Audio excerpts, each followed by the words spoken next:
नमस्कार, day to day news Bharat में आप सभी का स्वागत। मैं दिवांशु। पंजाब के मंत्री संजीव अरोड़ा के घर ईडी की छापेमारी हुई है। जी आपको बता दें कि लुधियाना समेत कई ठिकानों पर एक साथ कार्रवाई की गई है। आज सुबह ही ईडी की टीमें जो है लुधियाना स्थित उनके आवास पर पहुंची और वहां पर रेड की गई है। केंद्रीय सुरक्षा बलों की मौजूदगी में जांच इस वक्त भी जारी है। लुधियाना स्थित घर में दस्तावेजों की जांच इस वक्त की जा रही है। मौके पर भारी पुलिस बल तैनात है और यह पहली बार नहीं है जब मंत्री संजीव अरोड़ा के ऊपर छापेमारी की गई है, ईडी की कार्रवाई हुई है। इससे पहले 7 अक्टूबर 2024 को भी ईडी की कार्रवाई हुई थी। मनी लॉन्ड्रिंग और जमीन धोखाधड़ी के मामले में जांच की गई थी। औद्योगिक जमीन को रिहायशी प्रोजेक्ट में बदलने के आरोप लगे थे। पिछली रेड में लुधियाना, गुरुग्राम, जालंधर और दिल्ली में कार्रवाई हुई थी। और अब आपको बता दें कि लुधियाना स्थित उनके आवास में ईडी की रेड की गई है। पंजाब के मंत्री संजीव अरोड़ा के घर ईडी की छापेमारी की गई है। एक्सक्लूसिव तस्वीरें हम आपको दिखा रहे हैं जो कि उनके लुधियाना के आवास से सामने आ रही है, जहां पर मीडिया का जो है जो आपको बता दें कि भीड़ वहां पर लगी हुई है और ईडी के अधिकारियों से बातचीत करने की कोशिश की गई, लेकिन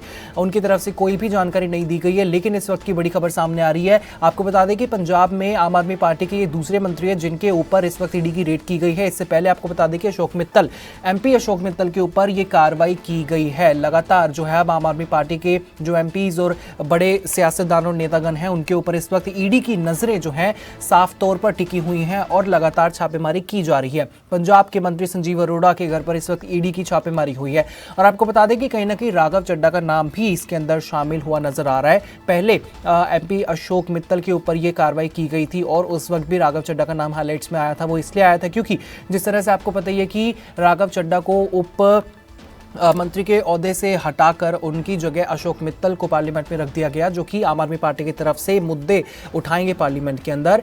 लेकिन उसके बाद अचानक से ही खबर सामने आती है कि अशोक मित्तल के ऊपर ईडी की छापेमारी कर दी गई और कहीं ना कहीं इसमें राघव चड्ढा का नाम भी सामने आया कि राघव चड्ढा आपसी रंजिश के चलते इस वक्त आम आदमी पार्टी के कई बड़े सियासतदान के जो है खाते खोल सकते हैं। और ऐसा कहा जा रहा है कि राघव चड्ढा के पास एक रेड डायरी सभी आईएएस और आईपीएस अफसरों के लिस्ट के साथ जो है उनके पास है, जिसमें कई सारे खुलासे इस वक्त वो कर सकते हैं।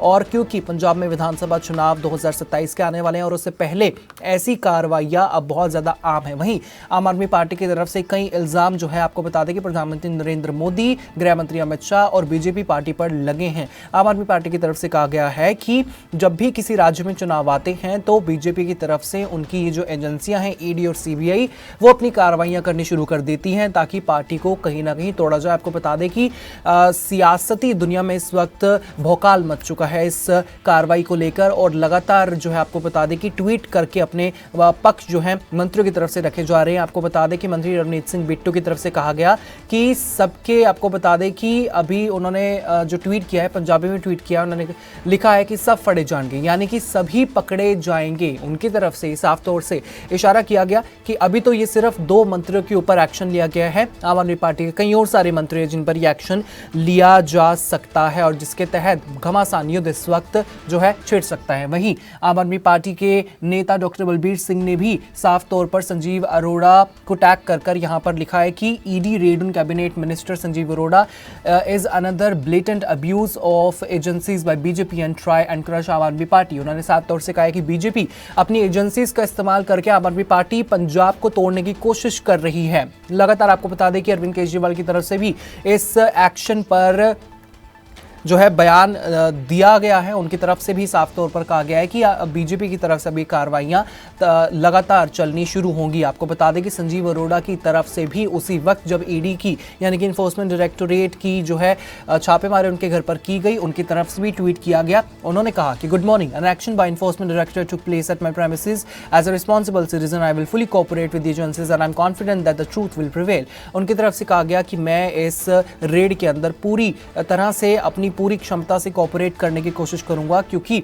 आम आदमी पार्टी के कई सारे सियासतदान और नेतागण हैं जो कि पंजाब में साफ तौर पर इस चीज का इशारा कर रहे हैं कि हम किसी भी तरह की ईडी रेड या फिर किसी भी तरह की कार्रवाई से नहीं डरते हैं। वहीं आपको बता दें कि पंजाब मुख्यमंत्री भगवंत सिंह मान की तरफ से आज प्रेस वार्ता की गई, जिसमें उन्होंने कहा कि बीजेपी और प्रधानमंत्री नरेंद्र मोदी की तरफ से ये कार्रवाइयां बहुत आम है, एक पैटर्न की तरह ये सब चलता है। किसी भी राज्य में जहां पर चुनाव बहुत ही पास होते हैं वहां पर इस तरह की कार्रवाइयां की जाती हैं ताकि सरकार को तोड़ा जाए और वो वहां पर अपनी सरकार बना सके। आपको बता दें कि बांग्लादेश की माफ कीजिएगा वेस्ट बंगाल की उन्होंने एग्जाम्पल दिया। उन्होंने कहा कि आप देख सकते हैं कि वहां की सरकार का इस वक्त क्या हाल हो रहा है और किस तरह से वहां की सरकार इस वक्त स्ट्रगल कर रही है। लगातार एक्सक्लूसिव तस्वीरें हम आपके साथ साझा कर रहे हैं। आपको बता दें कि इससे पहले अशोक मित्तल एमपी के ऊपर ईडी की रेड की गई और उसके बाद आज संजीव अरोड़ा एमपी के ऊपर ये रेड की गई है।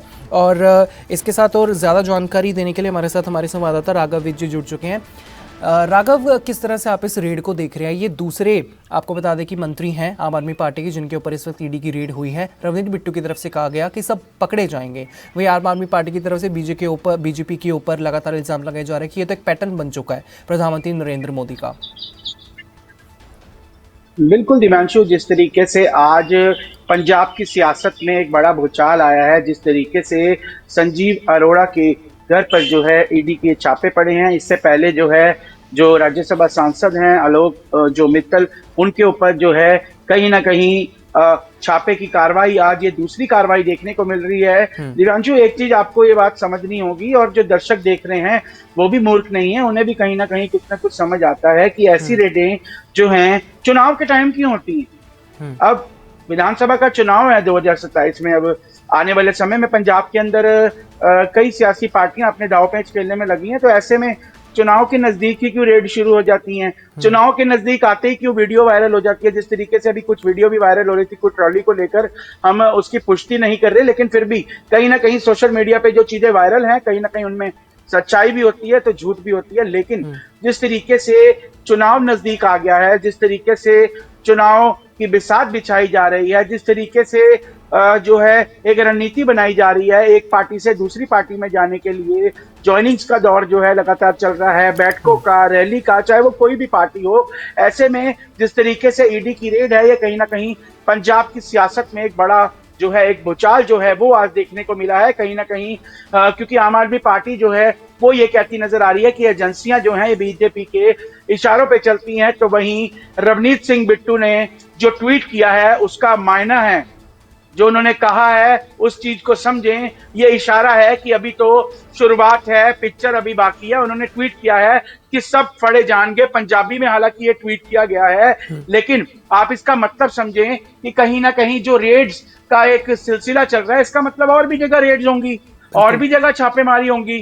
तो क्या ये प्लान है या क्या है? लेकिन आपको एक बात मैं बताना चाहूंगा कि राघव चड्ढा के पास एक ऐसा डॉक्यूमेंट्स हैं, राघव चड्ढा जब से इन्होंने आम आदमी पार्टी छोड़ी है उसके बाद कुछ इस तरह की चीजें होने लगी हैं, और ये भी सूत्रों के हवाले से पता लग रहा है उनपे कोई लाल डायरी है जिससे कई आईपीएस, आईएएस और पीपीएस उनके नाम के खुलासे होंगे, और कई सियासतदान जिनके लिए कहीं ना कहीं हो सकता है कि राघव चड्ढा मुश्किलें खड़ी करते नजर आए, क्योंकि राघव चड्ढा उस शख्स का नाम है अशोक मित्तल के ऊपर जब कार्रवाई हुई थी तभी से राघव चड्ढा का नाम इसमें सामने आ रहा है कि कहीं ना कहीं उनका हाथ इसमें हो सकता है। और आपको बता दें कि लगातार आम आदमी पार्टी के कई सारे नेतागण ऐसे हैं जिन्होंने साफ तौर पर इस चीज़ का जिक्र किया कि राघव चड्ढा ही इस सबके पीछे हैं।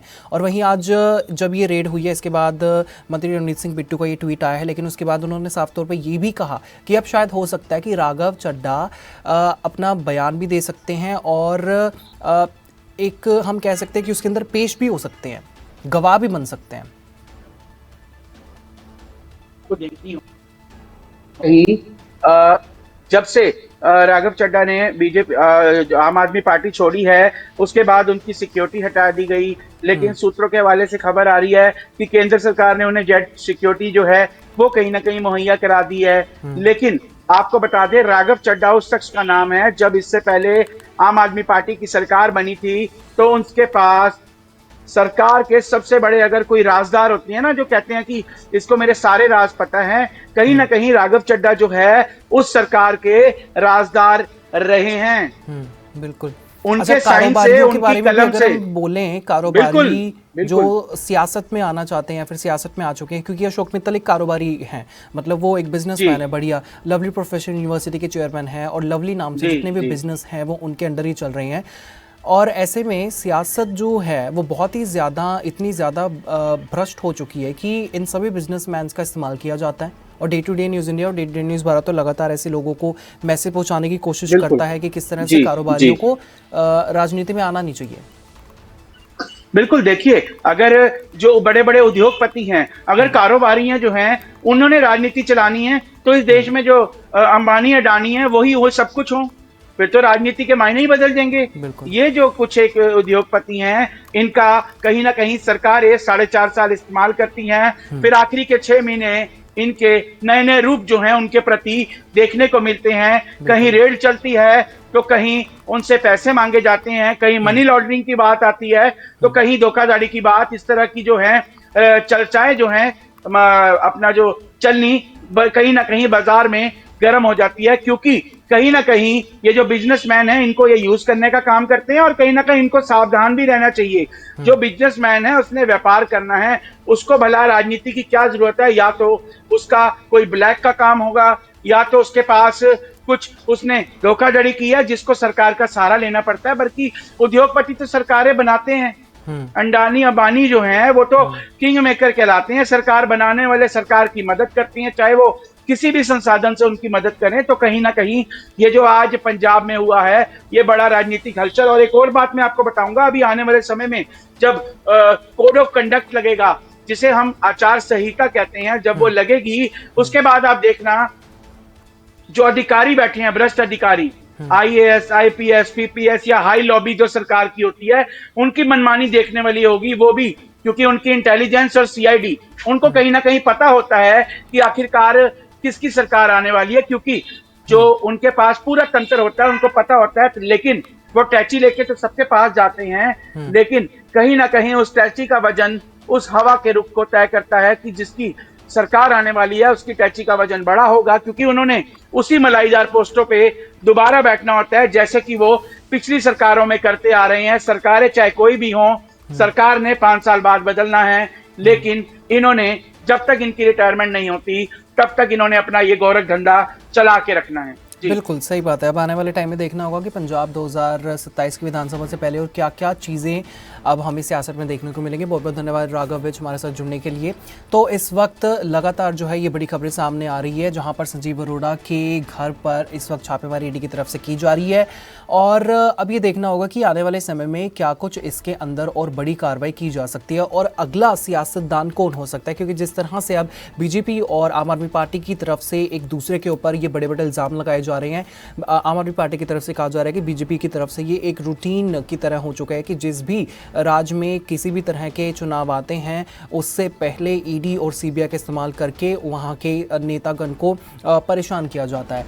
और वहीं अगर हम कारोबारियों की बात करें, जिस तरह से मेरे संवाददाता राघव विज के साथ बात हुई है, तो day to day news India, day to day news Bharat कारोबारियों के लिए एक संदेश जरूर देना चाहेगा कि बिना सोचे समझे राजनीति में आना बहुत ज़्यादा नुकसानदायक हो सकता है, जिसका नुकसान अब हमारे सामने एक एग्जाम्पल बनकर ज़रूर खड़ा हुआ है। राजनीति में आने से पहले बहुत ज़्यादा सोचने की ज़रूरत है, क्योंकि बिजनेस और राजनीति दो अलग अलग क्षेत्र हैं। बिजनेस में आप अपनी मेहनत की कमाई से जो है अपना घर चलाते हैं, और अगर उसी कमाई को राजनीति में लाकर आप बर्बाद कर रहे हैं तो उस कमाई का कोई फ़ायदा नहीं होगा। क्योंकि राजनीतिक लोग जो है बड़े बड़े उद्योगपति और लोगों का, बिजनेसमैन का, उनके पैसे का बेफालतू का इस्तेमाल करते हैं और अपने ही रोटियां बनाने का, सेकने का काम जरूर करते हैं। कई बार बिजनेसमैन को सिर्फ राजनीतिक मकसद के लिए भी इस्तेमाल किया जाता है। ये सब फंडिंग का खेल है। जिस भी इंसान के पास से फंडिंग आ रही है उस इंसान का ज़्यादा से ज़्यादा इस्तेमाल राजनीतिक लोगों की तरफ से किया जाता है, भले ही वो जो आपको बता दें कि नीचे एमसी के स्तर पर कोई नेता हो, फिर एमएलए हो, फिर एमपी हो, तो इस तरह से इस्तेमाल लगातार किया जाता है। और ये सब जग जाहिर है कि ये चीज़ें राजनीति में चलती हैं। राजनीति के बारे में जितनी सच्चाई सामने उगलनी पड़े वो उतना ही कम रहता है। पार्टियों को दिया गया फंड बाद में मुसीबत बन सकता है। सपनों का घर देख रहे हो तो सही वीडियो पे आए हो। जी हाँ, अगर आप एक प्राइम लोकेशन पे अपने लिए घर देख रहे हो तो जेनेसिस हाइट और स्क्वायर आपके लिए एक लग्जरियस प्रॉपर्टी लेके आया है। इसमें आपको लग्जरियस फ्लैट, पेंटा हाउस, क्लब हाउस की सुविधाएं देखने को मिलेगी, और जो जल्द ही बनकर तैयार हो जाएगी। और इसके साथ ही अगर हम बात करें इसके ग्रीन एरिया की, जो 3 एकड़ में फैला हुआ होगा, इस ग्रीन एरिया में सबसे बड़ी बात यह है कि आप अपने बच्चों के साथ क्वालिटी टाइम स्पेंड कर सकते हो, साथ ही अपने बच्चों को नेचर के साथ भी कनेक्ट कर सकते हो। वफादारी की कमी होती है पार्टियों के अंदर। ज़्यादातर नेता लंबे समय तक अपनी ही पार्टी में नहीं वो वफादार रहते, तो वो और किसी के वफादार कैसे रह सकते हैं। दल बदलना बहुत ही आम हो जाता है। जब भी चुनाव पास आते हैं, जिस तरह से पंजाब में 2027 के विधानसभा चुनाव पास आ रहे हैं, तो दल बदलना बहुत ज़्यादा आम हो जाता है। मौके के हिसाब से पार्टियां बदलना राजनीति में बहुत ही ज़्यादा आम हो चुका है और इतिहास इस चीज़ का गवाह है। कई बड़े नेता अपने फ़ायदे के लिए पार्टी बदलने के लिए कुछ भी क्षण नहीं लगाते हैं। जब उन्हें पता है कि कौन सी पार्टी अब आने वाले समय में जो है सत्ता में आने वाली है, तो वो अपनी पार्टी छोड़कर दूसरी पार्टी में चले जाते हैं और फिर बाद में जिस पार्टी में उन्होंने पहले सर्व किया उसी पार्टी की बुराइयां करने लग जाते हैं। मतलब अपनी ही थाली में छेद करने का काम बहुत ज़्यादा चलता है। तो इस लिहाज से day to day news India, day to day news Bharat ये मैसेज उन उद्योगपतियों तक पहुँचाना ज़रूर चाहता है कि अपने पैसे को बर्बाद करने के बजाय लोगों की भलाई में जरूर लगाना चाहिए। क्योंकि राजनीति की अगर बात करें तो क्यों अडानी और अंबानी फ्रंट फुट पर आकर राजनीति में नहीं आते? क्यों ये सब सामने आती हैं चीज़ें कि वो बैक फुट पर बहुत ज़्यादा फंडिंग करते हैं सरकार को और उनकी फंडिंग से सरकार चल रही है। फिर अगर उन लोगों के ऊपर कोई मुसीबत आती है तो सरकार उनकी मदद करती है, क्योंकि उन सबको पता है कि राजनीति का खेल कैसा है, राजनीति में किस तरह से इमेज गिराई जाती है, ऑपोजिशन की तरफ से किस तरह से इमेज को बुरी तरह से ख़राब कर दिया जाता है। और राजनीति क्योंकि समाज सेवा के लिए बनी है, लोगों की भलाई के लिए बनी है, लेकिन सिर्फ और सिर्फ ऑपोजिशन के साथ ही एक युद्ध में राजनीति में सभी लोगों की उम्रें निकल जाती हैं और फिर बाद में ये मांग उठती है कि नौजवानों को राजनीति में आना चाहिए। तो राजनीति के बारे में जितना बोलें उतना कम है, लेकिन जो भी सच्चाई है, जो भी सच है, वो हम आपके साथ इसी तरह से साझा हमेशा करते रहेंगे। फिलहाल के लिए इस खबर में इतना ही। कोई भी अपडेट सामने आएगी आपके साथ हम जरूर साझा करेंगे। Day to day news Bharat आपके साथ हमेशा वादा करता है निष्पक्षता और सटीकता के साथ आप तक हर एक खबर, इन्फॉर्मेशन और अपडेट इसी तरह से पहुंचाता रहेगा। हमारे चैनल का कोई भी पत्रकार न किसी से कोई तोहफा लेगा, ना कोई विज्ञापन, नहीं करेगा किसी को ब्लैकमेल।